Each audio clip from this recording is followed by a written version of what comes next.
Congratulations!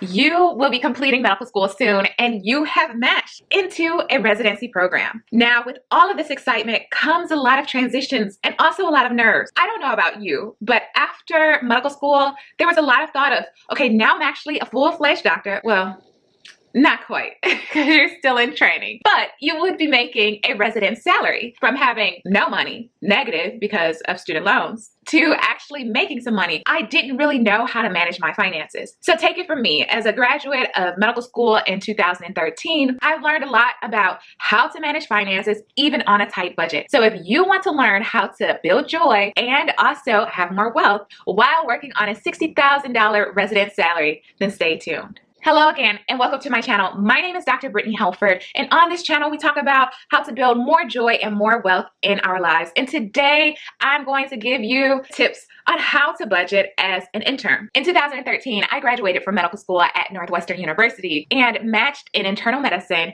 at Washington University. So that meant that I had to take all of my stuff from Chicago and move it to St. Louis. And with no money for relocation and a bunch of student loan debt, I was perplexed at how am I actually going to make this work? And how am I going to live on a resident salary? First, let's talk about relocation. Now, some of us have actually budgeted during our fourth year of medical school to account for how much we're going to spend on our interviews, but also thinking about, okay, how much do I actually need for a potential relocation? And really the costs vary. It depends on how much stuff you have. If you have someone to help you move it and you just drive your U-Haul wherever you need to go, or if you actually hire movers and have your stuff shipped. For me, thankfully, I had great parents and a phenomenal fiance who helped me to move all of my belongings from Chicago to St. Louis. So the cost was relatively low. Now, relocation can cost a minimum of $800 to $1,000 to $5,000. There's a large range. And for some who don't have family or are moving very long distances, they actually have to take out what is called a relocation loan or a personal loan. Now, there are some benefits to taking out a personal loan opposed to other sources of financing your relocation. One is that it's an installment loan. So if you watch my past video about your credit score explained, there is different types of loans. So installment loans versus like revolving credit. So installment loans, you take out a lump sum and basically you have a monthly payment and you pay that back over time. Typically with these personal loans, they don't affect your credit score as much. Also, the interest rates may be on the lower side of loans compared to using a credit card. However, when you have student loan debt and you have to take out more debt to move, it doesn't feel good to ask for more money and have to add that additional payment onto what already seems like a heavy burden of student loans. Another option for relocation is actually using your credit card. And if you have a good credit score, you may want to call your credit cards to ask them if there are any 0% offers that they can extend to you for a period of time. Oftentimes, you can get a 0% APR offer for a year, or you can ask them if they can lower your interest rate. You want to take into account your overall credit limits, because remember, we do not want to borrow more than 30% of our available credit. It really depends on how much you are going to spend for this move, and a credit card will be a good option. Also, you can use a combination of two. Maybe you could take out a small personal loan and use the credit card, but I do think if you have a 0% interest, then that's going to be the best way to go. Next, you may want to look at some of the offerings of your programs. I know when we moved to Boston, there were relocation programs and incentives through my husband's employer. So you may want to look into that as well. And then lastly, you can just sell your stuff. I mean, if you have a big move, it may be cheaper to just sell all of your stuff on Craigslist, which is what I did when I moved from St. Louis to Atlanta. I sold majority of my items and then I just bought them new or used when I moved to the new city. Selling your stuff takes a little bit more effort, but can be a great way to save money and also have new things when you move to your new location. Now let's talk about this actual budget. The average salary for a resident in 2021 is about $60,000. So you guys are making more than I was making as a resident. I think my salary was more of $55,000. And the first thing I always talk about when I talk about budgeting is really honing in on what brings you joy. This is so important because we can spend our money in many different ways, but if you're not spending it on what brings you joy, then that money is just going to waste. And when you have a small salary, you don't want to waste money on things that are not important to you. Let me know in the comments below what actually brings you you joy, and if you're actually spending your money on what brings you joy. Next, with budgeting, I want you to think about your housing. This is very, very important. When you're thinking about your housing, you want to spend less than 25% of your annual salary. And this is your take-home salary. So you want to account for Uncle Sam taking his cut and factoring that in when you're thinking about how much to spend on housing. And remember, as a resident, you're not going to be in that apartment. Because you're going to spend the majority of your time at the hospital. So really think about what is going to bring you the most value. Is that proximity to where you work, so you don't actually have to have a car, you can either bike or walk, and also how you're going to utilize that space. If you're going to be alone, if you want a roommate, or you have a significant other who's going to be using that space. Now, as a resident making $55,000 a year, my rent was $750. So I basically went to the safest location that was in close proximity to the hospital, walking distance, relatively inexpensive. That allowed me to save a significant amount of money that I used for my joy priorities and also investing as a resident. Yes, as a resident, you can actually invest your money, and we're going to talk about that because I think that that is so important. You can lose valuable years if you do not start investing as a resident, even on a small salary. Remember to try to look for housing that accounts for less than 25% of your annual salary. And when thinking about your annual salary, you want to think about not the gross, but also your take home. So there are calculators that you can use to look at your marginal tax brackets for each of your income to actually figure out how much you're going to bring home. Okay, now I want you to build up an emergency fund. And I know you're likely thinking, I don't have that much money. Why am I saving for emergencies? But emergencies are the number one reason why people get into debt. I don't want you to get into more debt or ruin your credit because you don't have money available for emergencies. I want you to start with $1,000. When you get your first check, try to save $1,000 from that first check. And I know that seems like a lot of money, but trust me, trust me, trust me. If your car breaks down, if you have a family emergency and you need to travel somewhere, if you have a medical emergency, then that $1,000 is going to protect you so you don't actually have to get in more debt and spend more money over the long term. Now, after you save the first $1,000, then what I want you to do is allocate $200 a month to your emergency fund until you save up the next $1,000. After you have a total of $2,000, then that should be enough cushion to support you through most emergencies. And remember, after you have an emergency and you use money from that emergency fund, then you have to start over and replenish the money that was used. Next, I want you to think about paying yourself first. And paying yourself first means allocating money to what brings you joy. So no sense of working all these hours and making money if you're not actually going to spend it on what brings you joy. Now, I don't want you to splurge. Joy can come in all shapes and sizes. For me, I really like ice cream. So if that means having a fancy ice cream, $5 a week, then that is something that I can allocate and budget for. Especially as an intern, you're going to be working so hard and you may be so tired that you want to figure out ways that you can give yourself small joys throughout the week to make this time really more sustainable and more enjoyable for you. Next, paying yourself first looks like investing. And I want you to think about investing in your 401k that is offered through your employer. As you're filling out your W-4s and as you are speaking with human resources, ask about their retirement plans. Does your hospital actually offer a match? And if they do offer a match, try to contribute enough money to meet that match so that you can get as much free money as possible. I would not exceed that amount because as a resident, you are under the income limit for investing in a Roth IRA. There are many differences between a 401k and a Roth IRA, but to highlight the big ones, so a 401k is offered through an employer, or your hospital may also offer a 403b, so either a 401k or a 403b, and these are pre-tax dollars. What that means is that it's going to lower your overall taxable income at the end of the year. Therefore, you get to invest that money before that money is actually taxed.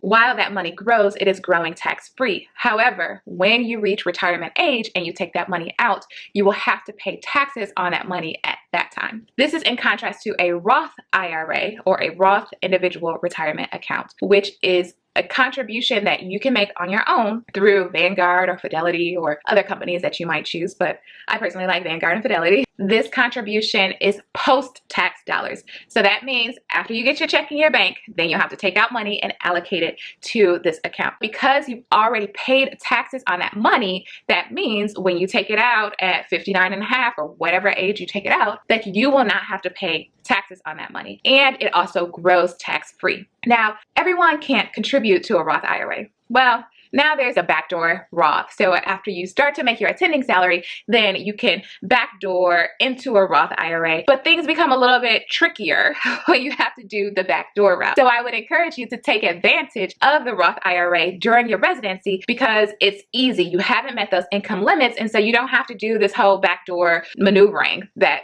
most attendings have to do if they're trying to contribute to a Roth. The limits for a Roth IRA are $6,000 a year versus the limits for a 401k are $19,500 that you yourself can contribute. So you have two options for paying yourself first. And I would really encourage you, if your employer has a match, then you want to definitely contribute to your employer's 401k or 403b up to that match so that you can actually receive that free money, and also that's pre-tax dollars. So that means that lowers your taxable income while also investing in a Roth IRA. The easiest way to invest in your Roth IRA is to make it automatic. So if you really want to max it out every year, which is what I would encourage you to do if you can do it, that would be about $500 that you can allocate and have it automatically deducted every month from your account. Go on Vanguard's website or go on Fidelity's website, set up a brokerage account for a Roth IRA so that at the end of the year, you've reached the $6,000 limit for your Roth IRA contributions. How you invest the money is really up to you, but I would recommend that you look at index funds because they're simple. You're going to be busy,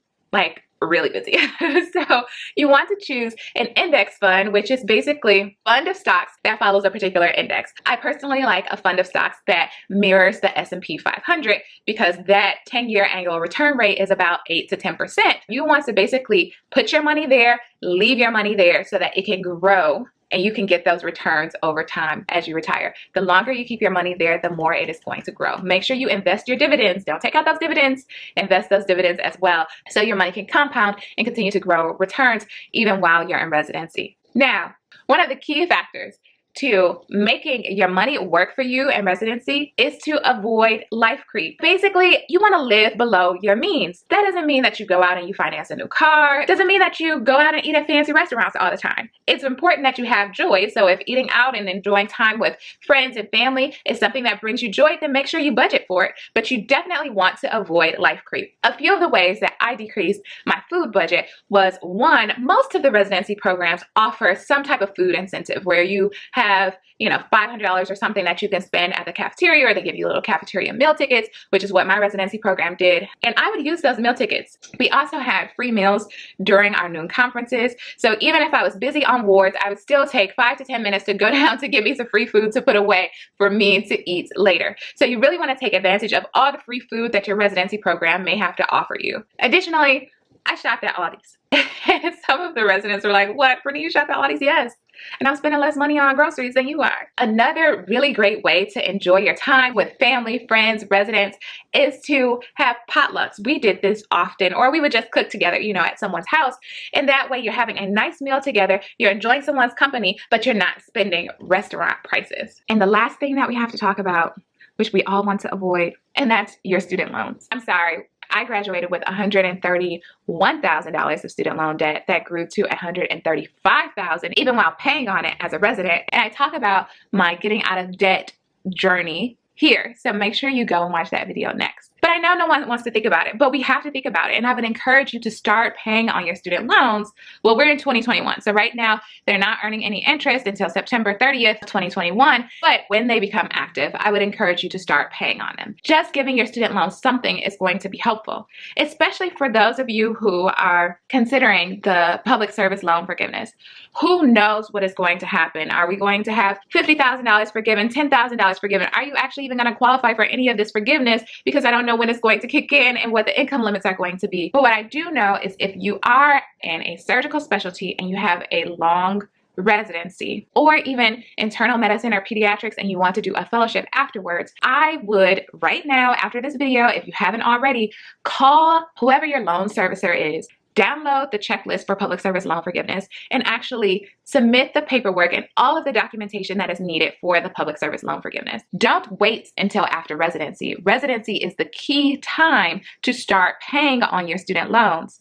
And also, especially if you have a longer residency or you're going to make a low salary compared to the amount of student loan debt that you have. Because in residency, you're not making that much money. So that means that your payments are going to be minimal, which also means that you will have more money forgiven after you've paid your 120 qualifying payments. I would just encourage that everyone go through the process of consolidating your loans, talking to your loan servicer, verifying your employer with your employer certification so that you can qualify for the public service loan forgiveness, and submitting the documentation for an income-driven repayment plan so that you can start paying on your student loans even if your money doesn't touch the principal. Mine didn't for at least 2 years. And then after that, I started to pay more money because I realized that I wasn't getting anywhere, and also that I didn't want to rely on the government to pay back my student loans. It really didn't make sense for me because I only had $130,000 of student loans, and my salary was going to be around $200,000 after graduating, which meant that my debt to income ratio was relatively low, and that it would be better for me to just pay off the debt, because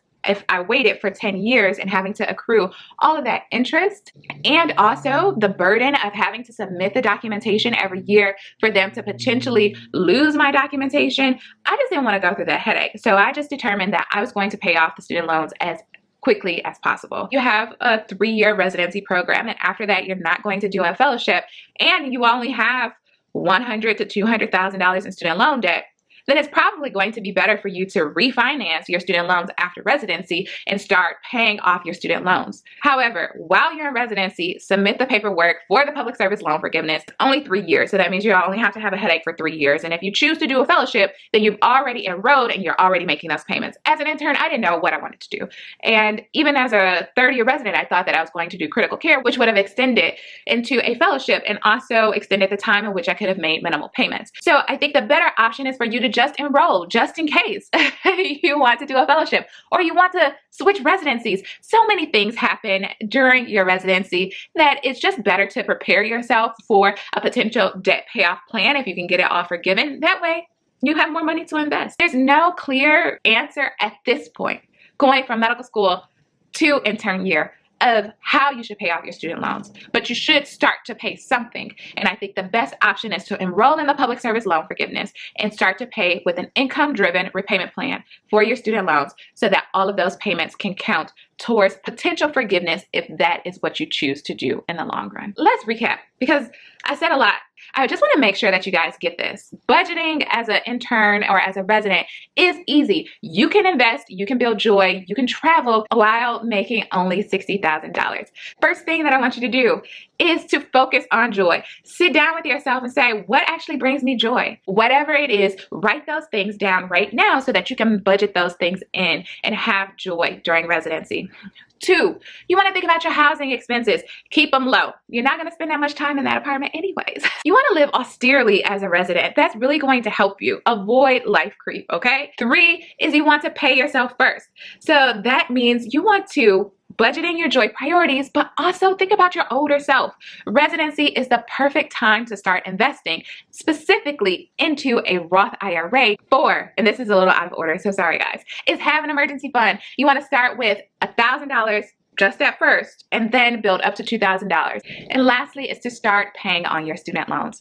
Don't keep those loans in forbearance. Come up with a plan for your student loans. Apply for the public service loan forgiveness and apply for an income-driven repayment plan so that it can keep your student loan payments lower, usually about 10 to 15% of your income. And that way it's manageable for you, but those payments actually start to qualify for forgiveness programs. If you need a budgeting tool, I talk a lot about joy budgeting. I actually have a joy budgeting ebook that you can download for $5. So this will help you to go through my framework of how to think about joy budgeting, how to think about your financial goals, and how to calculate your expenses. And if you found this video helpful, then give it a thumbs up. That helps the algorithm so that more people can see my video and to build my channel. And also subscribe to my channel. We're going to talk more about personal finance and more about doctor finance, life stuff. So if any of that is interesting to you, then definitely subscribe. All right, guys. Well, I look forward to seeing you next week. Take care and happy transitioning to intern year. Congratulations. Bye-bye.